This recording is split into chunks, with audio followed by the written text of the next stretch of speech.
Hello, welcome to the Garden Gurus. What an amazing time of the year autumn really is, and most people think of autumn as the time for, well, a lot of produce coming through, but it's also the time for flower. Look at these gorgeous dahlias. They are absolutely stunning. Now, we've got a program that is packed full of down-to-earth gardening advice. Here's what's coming up on today's show.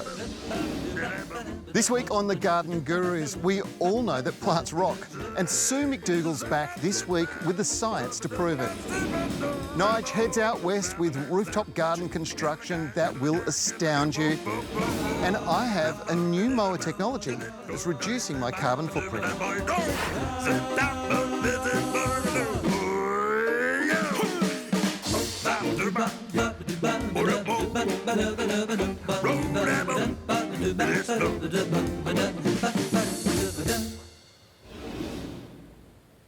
Australia is home to some of the most outstanding botanic gardens. When you take a look around, the plants are curated to be both pleasing to the eye and educational.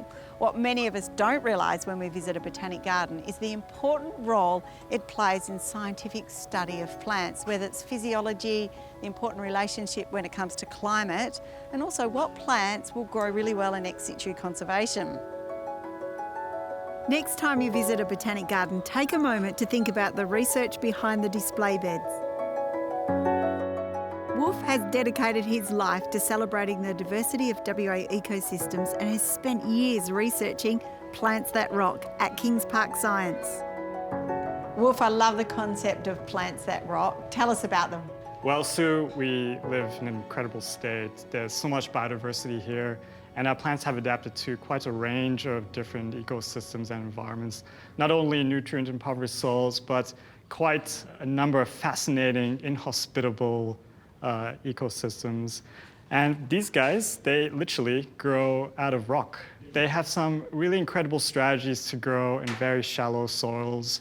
So their roots initially are centered in this very shallow substrate, trying to get any resources available. And then they follow down these cracks and fissures, all in search for water. So when you look at the rock, you often assume you're looking at quite a hard surface. But inside the rock, you'll find a lot of hidden pockets.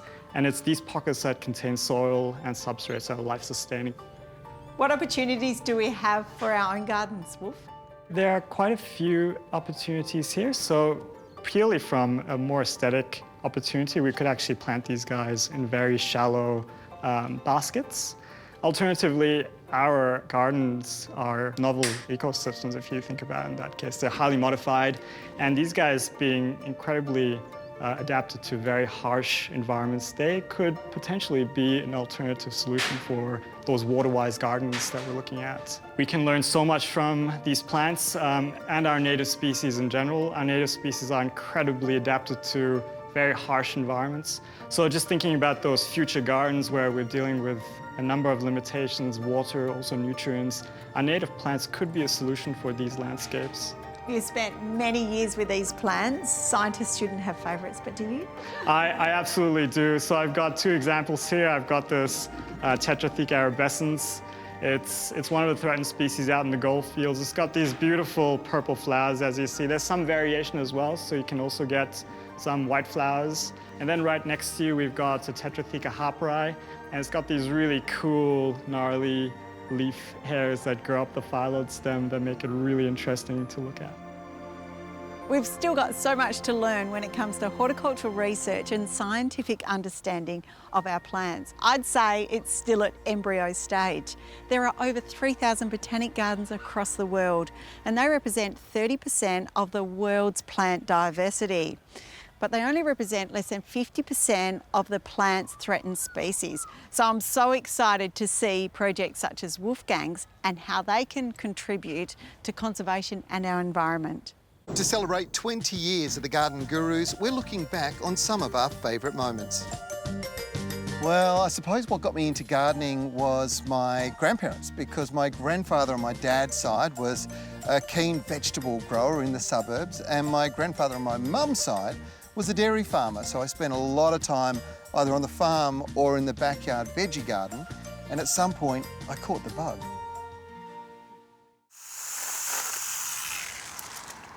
With a large garden, something needs pruning every week.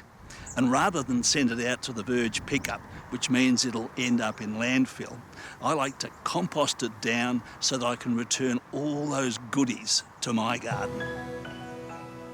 Trouble is, branches and green stems are hard to pack down and slow to break down in the compost heap. The best solution is to reduce the particle size to something like this, and here's the machine to do it. This still shredder uses a sandwich-type blade to chop up stems with a thickness of up to 35 millimetres, as well as mixed green cuttings and deciduous tree leaves.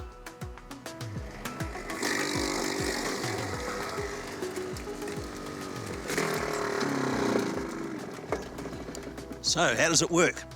Essentially, you feed the green material in through the chute. It hits a blade down here that's driven by a powerful 2,200 watt motor. And that dices, shreds, chops it up into really tiny pieces. And it's delivered down here into this chute, or onto the ground for that matter. But what you finish up with is a very small amount of material when you look at what goes in the other end. Prepare branches by cutting off side stems. Thick, long branches can be inserted at a slight angle along the right-hand side of the chute wall, as per the guide. Hard material will be automatically drawn in by the machine. Kitchen waste such as fruit and vegetable cuttings, flower cuttings, leaves, as well as hedge cuttings, twiggy branches and shoots can all be processed with the shredder. Here's a tip. Tree and hedge cuttings should be processed fresh rather than when they're dried out and hard.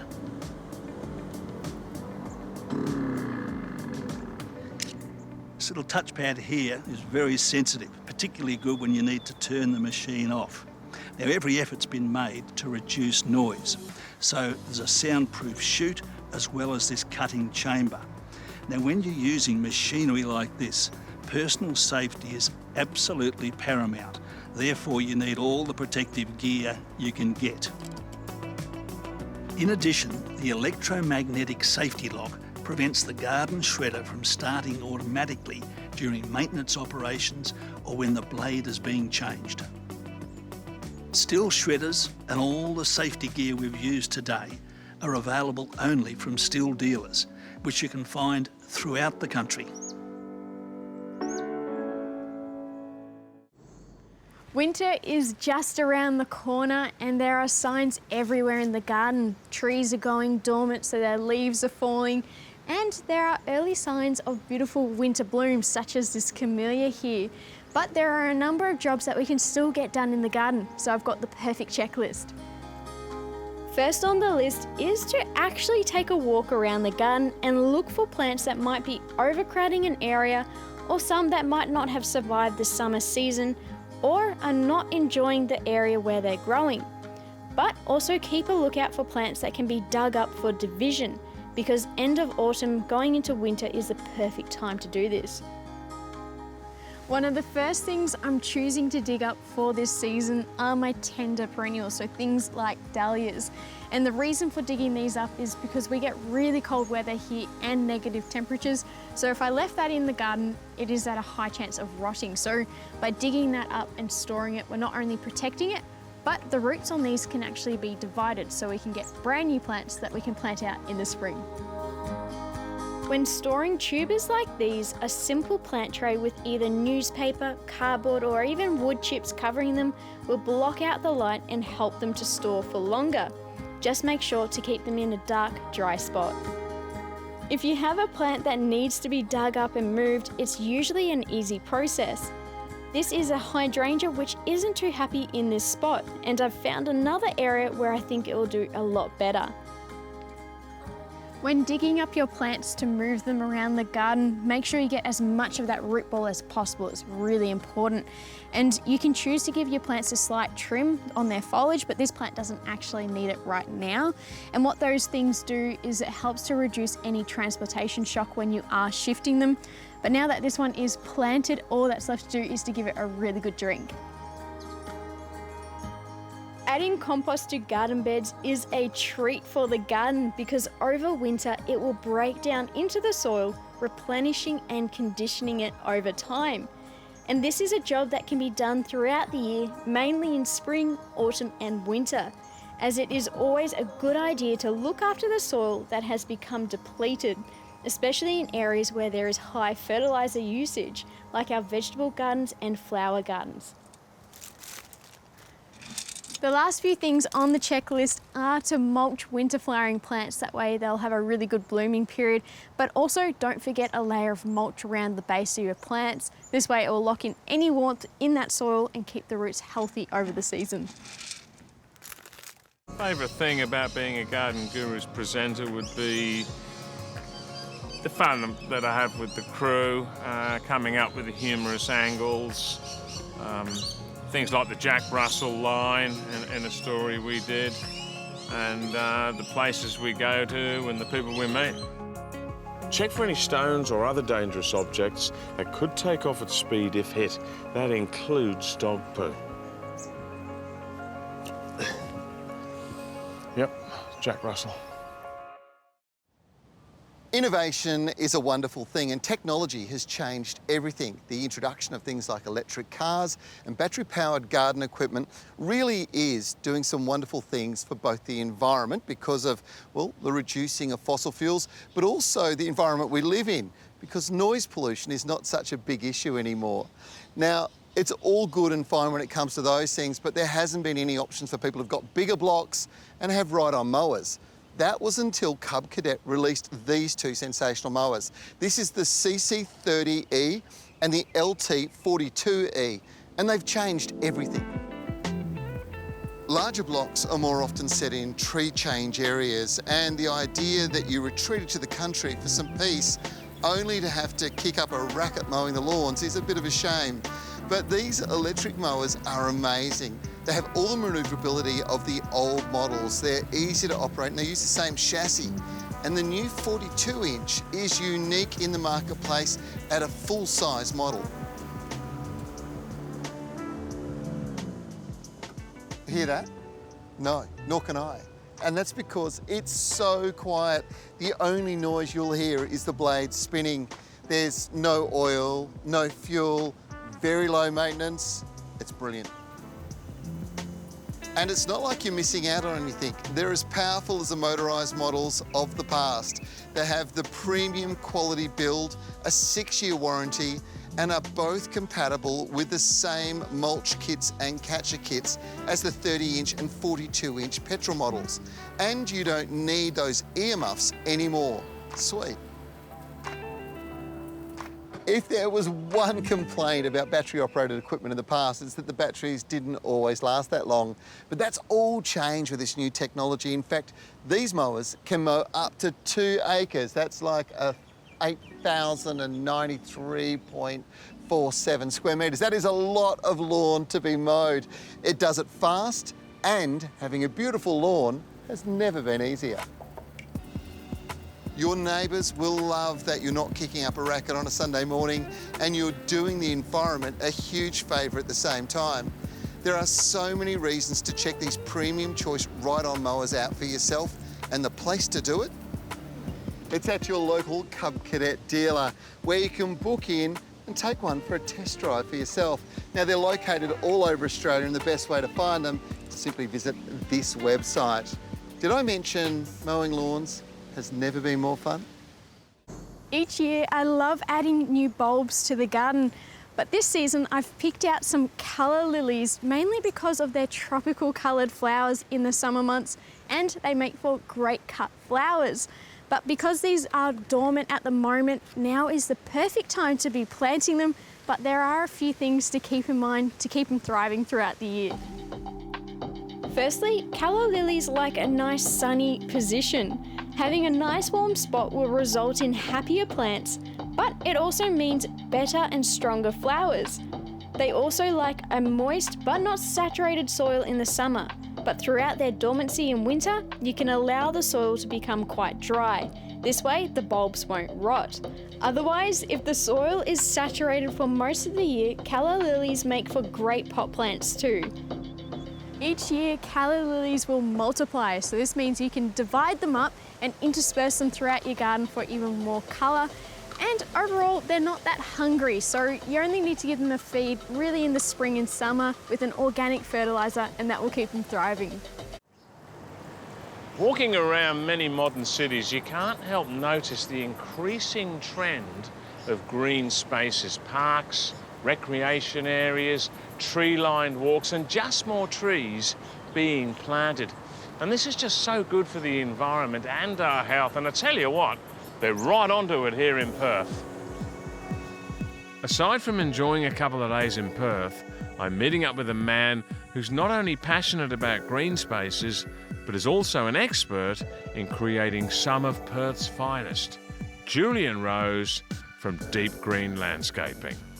So Julian, this looks like another amazing project. What's this area going to be and what's it going to look like when it's all finished? Well, Nigel, we're up on level 3 of the Esplanade at the moment, which is a building that's going to be tenanted by Chevron. This big green roof garden that we're standing on at the moment is one of their workspace breakout areas. So they've got meeting rooms up here and outdoor seating pods and everything surrounded by a big, lush green roof garden where their staff can come and work during the day. There'll be plug-in points for laptops, power out here, they'll be able to have meetings out here, out in this beautiful outdoor space, 3 stories up in the air in the city. Now, you mentioned that we're on level 3. What are the stages of building a garden on top of a concrete slab? Well, up here, we're quite limited for weight, so we have to be very careful as to how much soil we put up here and how much that soil weighs. So the build-up that we have is a layer of drainage cell, then we have this white sand on top, which is a filter to stop any clay or really fine material blocking up any of that fabric and drainage cell we have underneath. Then we put a layer of 400mm to 500mm of special lightweight soil on top, and you can see all of this foam behind us with the steps in it. That soil will go right up over this foam and then into the deep zone that we have at the back, which is heavily sort of reinforced to take the weight of the trees, and we'll have about 12 trees around the back of us here with a beautiful rolling native garden all the way through here. And what are some of the logistics involved in building a rooftop garden like this, of this scale? Well, the only way to get everything up here is by crane, Nige. So there's crane lifts every morning, getting all the materials up for our staff. We have to lay out all of the foam, lay out all of the drainage cell, build it up in layers, and then today what we're doing is craning in all of the soil. So we've got a special soil kibble we use which holds about 2 cubic metres of soil, and that will come up on the crane all day today, and we'll get about 80 cubic metres of soil up today and then another 80 tomorrow. And all up on this whole upper podium level, we've got about 560 cubic metres of soil. So great way to grow a great garden up in the air. Yeah, a lot easier than doing it with buckets. Most definitely, yeah. There's too many stairs for buckets and wheelbarrows. That's yeah. right. Now, I know you specialise in these big sort of commercial projects. Tell us about some of the other ones you've done. I know you did the Optus Stadium. Yeah, well, Optus Stadium was a great project for us, and we've done a lot of other projects like Fiona Stanley Hospital, 140 William Street, and a couple of years ago we built the Ritz-Carlton, which is right next to us here, and the towers past that. So there's quite a lot of large projects that we've built over the years, as well as shopping centres like Karrinyup Shopping Centre, and a lot of those projects are all built on concrete slab. So 90% of the gardens that we build these days are up on concrete slabs, so they always come with a lot of challenges. Well, what about that, folks? There's an insight into what goes on behind the scenes to make our cities greener and better places to live. Wow, who would have imagined a time when you could plug your ride-on mower into 240 volts, charge it over a couple of hours and get out and do another couple of acres of mowing. It really has come so far. Technology is amazing. We love showing it to you here on The Garden Guru. Sadly, that's all we've got for you this week. If you want to know anything about the things you've seen on today's show, check out our website. Fact sheets, links, videos, there's all sorts of information. And of course, you can ask questions on a Monday morning when we do our Facebook Live Club. I love answering your garden questions and I love chatting with you. Now, good news is we're back next week. We've got a great program packed full of down-to-earth garden advice. Can't wait to see you then. I'm Trevor Cochrane. We'll see you next week for The Garden Gurus.